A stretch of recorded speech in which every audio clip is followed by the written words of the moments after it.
챕터 1 담담한 말투 속 보이지 않는 거리. 지연은 결혼 후 몇 년이 지났지만 시어머니 영숙과의 관계가 여전히 쉽지 않다고 느꼈다. 시어머니의 말투는 언제나 차분했고 감정을 드러내지 않는 사람이었다. 그 담담함이 지연에게는 어딘가 차갑게 느껴졌다. 특히 요즘 들어 영숙이 자주 되뇌던 말이 지연의 마음을 무겁게 만들었다. 너희 둘이 잘 살면 돼. 나까지 신경 쓸 필요 없어. 지연은 그 말이 자신을 밀어내는 것처럼 느껴졌다. 마치 자신이 시어머니에게 부담스러운 존재가 된 것만 같았다. 어느 날 지연은 시어머니가 새벽에 조용히 외출하는 모습을 보았다. 말없이 나가는 뒷모습은 어떤 사연을 품은 듯 보였지만 지연은 그 이유를 알지 못했다. 남편은 출장 중이라 영숙과의 거리감은 더 크게 느껴졌다. 그날 하루 종일 지연의 마음엔 묵직한 불편함이 깔려 있었다. 왜 자꾸 나를 멀리하려고 하시는 거지? 내가 뭘 잘못한 걸까? 집안에는 말하지 않은 감정들이 쌓여만 갔다. 어머님 혹시 어디 다녀오셨어요? 저녁이 되어 지연이 조심스럽게 물었지만 영숙은 짧게 웃으며 담담한 말투로 대답했다. 별일 아니다. 그냥 바람 좀 쐬고 왔다. 단정한 말투는 여전히 아무 감정을 드러내지 않았다. 그 담백함이 지연에게는 더 큰 거리감으로 다가왔다. 지연은 늘 이 차분한 말투 속에 어떤 진심이 숨어 있는지 알 수 없었다. 그러나 영숙은 지연의 표정을 살피며 아주 미세하게 눈빛을 떨었다. 말하지 않은 감정은 둘 사이에 다시 얇은 벽을 세웠다. 밤이 되자 집안은 조용했고 지연은 혼자 주방 테이블에 앉아 차가운 찻잔을 만지작거렸다. 그녀의 머릿속에는 영숙의 말투와 눈빛이 계속 떠올랐다. 신경 쓰지 말라니? 정말 날 신경 쓰고 싶지 않은 걸까? 스스로에게 던지는 질문은 점점 더 깊게 가라앉았다. 창밖에서는 봄바람이 스쳐 지나갔지만 지연의 마음은 묘하게 쓸쓸했다.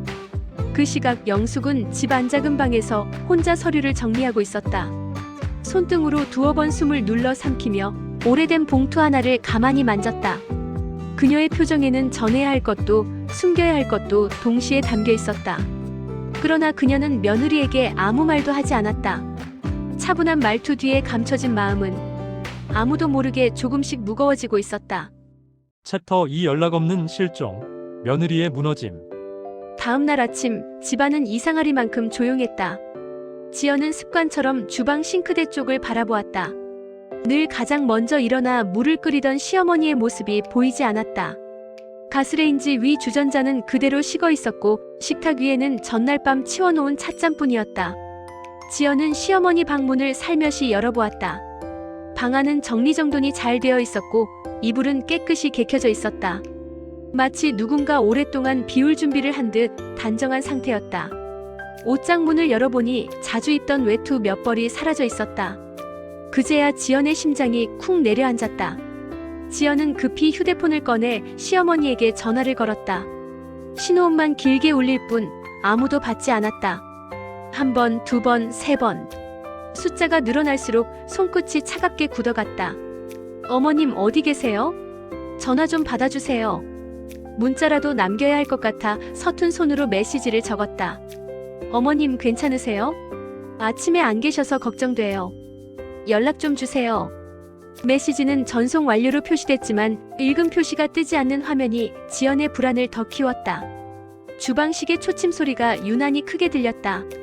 점심이 지나도록 아무 연락이 없자 지연은 결국 가까운 친척들에게 전화를 돌리기 시작했다. 시댁 쪽 형님, 고모, 사촌들까지 차례로 연락해보았지만 돌아오는 대답은 모두 같았다. 방문 날짜는 들은 게 없는데? 어제도 아무 말 없었어. 하루 종일 집안을 서성이는 동안 지연의 머릿속에는 한 가지 생각이 꼬리를 물었다. 어쩌면 진짜 나 때문에 떠나신 걸까? 며칠째 이어졌던 사소한 말다툼, 표현하지 못한 미안함들이 한꺼번에 떠올랐다. 내가 너무 예민하게 굴었나? 그 말투에 자꾸 서운해한 내가 잘못인 건가? 눈가가 뜨겁게 달아오르기 시작했다. 하지만 어디로 가야 할지, 누구를 찾아야 할지 알 수가 없었다. 영숙이 남긴 흔적이라고는 깨끗이 정리된 방과 텅 빈 옷걸이뿐이었다. 그렇게 지친 하루가 저물 무렵 지연은 힘없이 소파에 몸을 기댄 채 휴대폰을 쥐고 있었다. 그때 낯선 번호 하나가 화면에 떠올랐다. 발신자 표시 제한. 순간 가슴이 철렁 내려앉았다. 잠시 망설이다가 떨리는 손으로 통화 버튼을 눌렀다. 여보세요? 전화기 너머로 차분한 여성의 목소리가 들려왔다. 혹시 시 며느님 되시나요?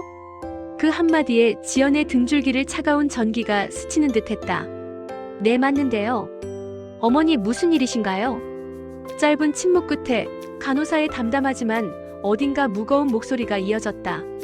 지금 병원에 계십니다. 며칠 전부터 입원 중이셨고 수술을 앞두고 계속 며느님을 찾으셨어요.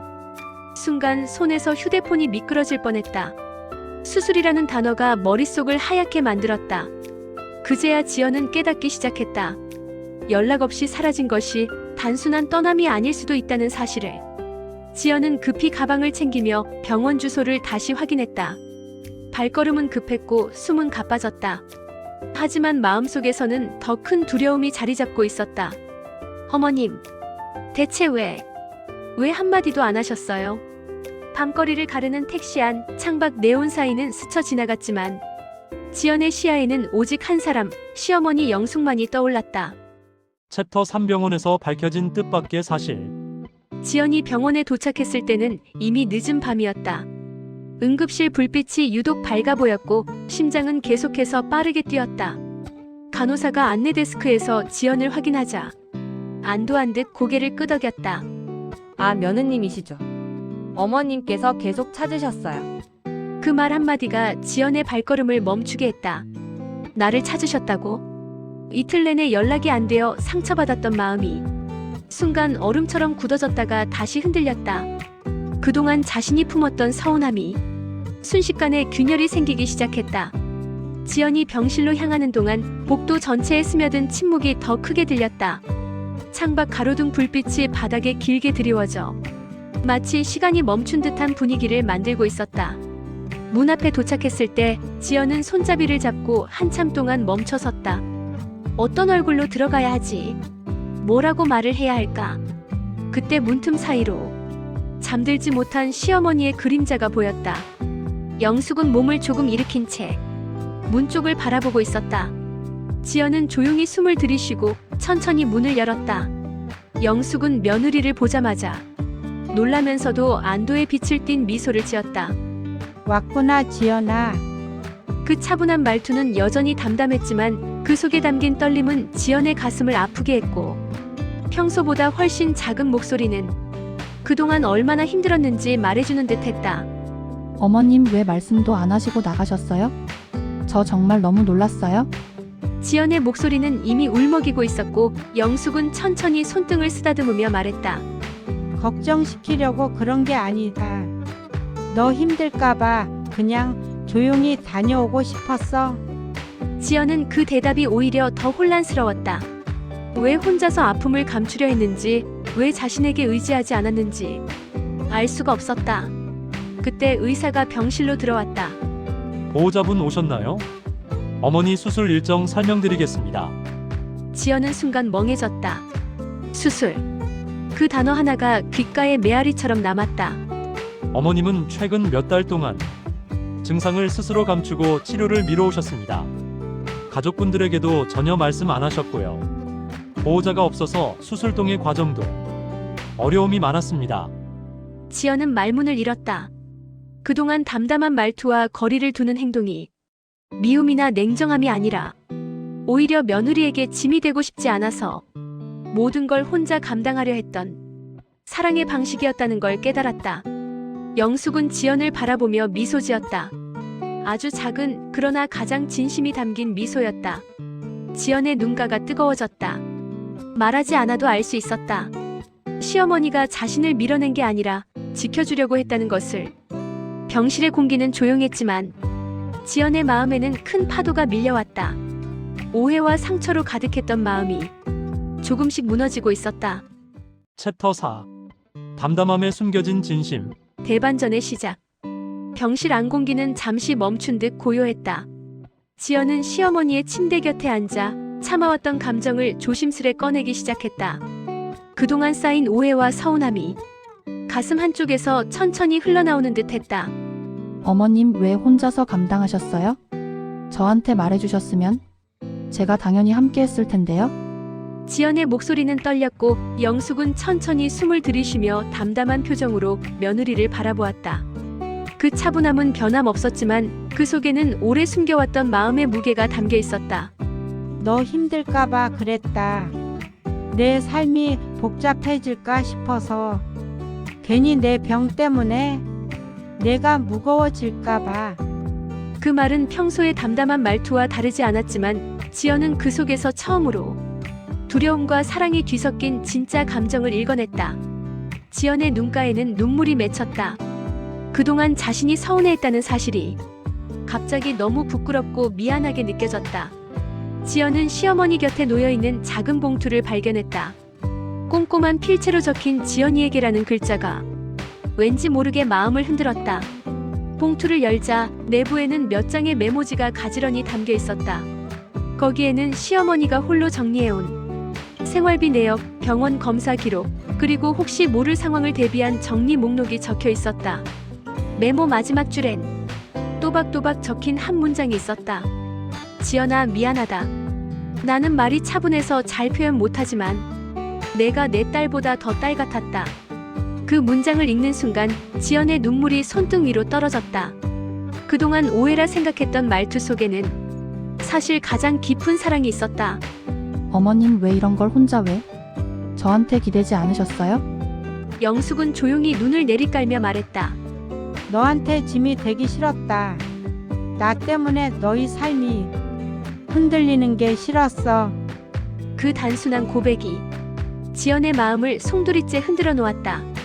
오해가 녹아내리듯 사라지고 그 자리에 오래 닿지 못했던 진심이 천천히 모습을 드러냈다. 지연은 시어머니의 손을 꼭 잡았다. 차갑고 가느다란 손등에는 말로 하지 못했던 세월의 흔적이 고스란히 남아 있었다. 어머님 이제 숨기지 마세요. 저도 어머니의 가족이에요. 어머니가 힘들 때 제가 곁에 있는 게 당연한 거예요.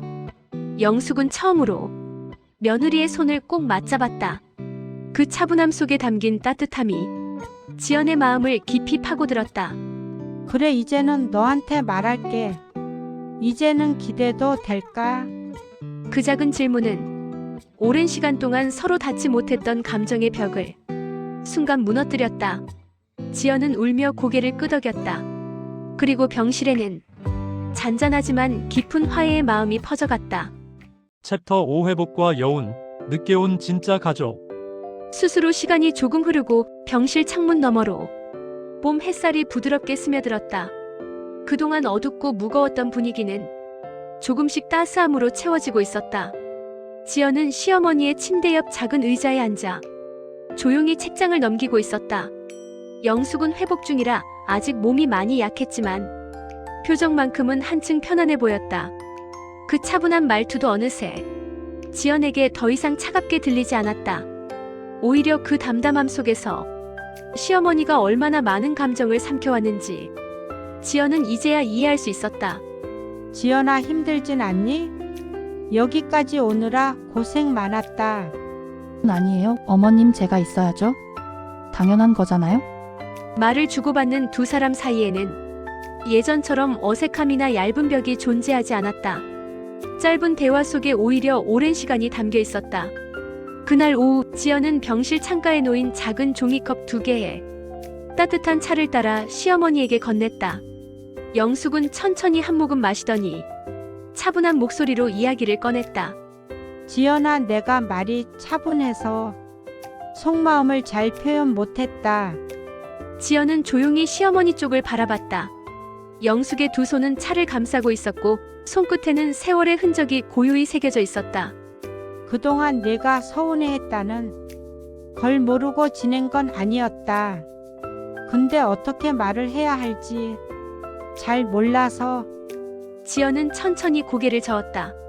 어머님 잘못 아니에요? 저도 어머니 마음을 제대로 보려고 하지 않았어요?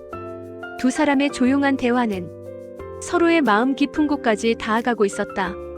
마침내 오해와 거리가 모두 사라지고 있었다. 그때 시어머니가 조심스럽게 지연의 손등을 감쌌다. 그 손길은 여전히 차분했지만 이제는 따뜻함이 분명히 전해졌다. 앞으로는 너한테 기대도 되겠니? 지연은 눈물이 고인 채 미소 지었다. 오랫동안 듣고 싶었던 말이 마침내 마음에 닿는 순간이었다. 그럼요, 어머니 이제는 우리 같이 가요? 혼자 아파하지 말고요. 영숙은 작게 웃으며 눈을 가늘게 떴다. 담담한 말투 뒤에 숨겨졌던 오랜 시간의 진심이 드디어 제자리를 찾았다. 며칠 뒤 지연과 영숙은 퇴원 후 병원 앞 벤치에 나란히 앉아 따뜻한 햇빛을 맞으며 잠시 휴식을 취했다. 봄바람은 부드럽게 불었고 그 바람 속에는 두 사람의 새로운 시작이 담겨 있었다. 어머님, 이제 천천히 산책도 하시고, 몸 괜찮아지시면 좋아하는 것들도 해봐요. 제가 다 챙겨드릴게요. 그래, 이제는 내가 내 곁에 있다는 게 참 고맙다. 두 사람의 손 위로 햇살이 조용히 내려앉았다. 오해로 멀어졌던 거리는 이제 완전히 사라졌다. 말로 다하지 못했던 진심은 늦었지만 가장 따뜻한 순간에 닿았다. 그날 그 봄날에서 지연은 깨달았다. 가족은 완벽해서 있는 것이 아니라 서툴고 느려도 다시 서로에게 다가가려는 마음으로 완성된다는 것을.